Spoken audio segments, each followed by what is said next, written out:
Why are infant feeding approaches different in other cultures? Have you ever wondered why infant feeding practices vary so much around the world? It's fascinating how culture shapes what we feed our little ones. Let's take a closer look at the reasons behind these differences in feeding schedules, newborn and baby care, and feeding essentials. First, cultural beliefs play a huge role in what is considered appropriate for infants.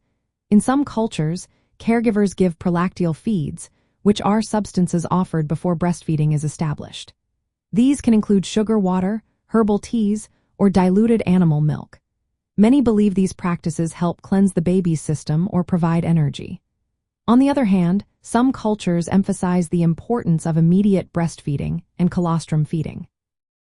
Colostrum is the first milk that is rich in nutrients and helps boost the baby's immunity. Interestingly, while modern healthcare encourages early colostrum feeding, some cultures view it as harmful or impure. This belief can delay the start of breastfeeding. These views often connect to broader childbirth rituals and customs that reflected societal values about nurturing and protection. Feeding schedules also differ widely. Some cultures stick to strict feeding times and amounts, while others prefer a more responsive approach, feeding based on the baby's hunger cues. This can impact how infants learn to regulate their appetite and can influence breastfeeding success. In many Western cultures, responsive feeding is encouraged, but social norms may make it challenging. Meanwhile, in other cultures, feeding on a set schedule is the norm.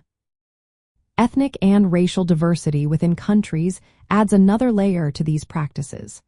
For instance, some mothers may introduce solid foods or cereals earlier than recommended due to concerns about their baby feeling full. These choices often stem from cultural perceptions of healthy weight and growth.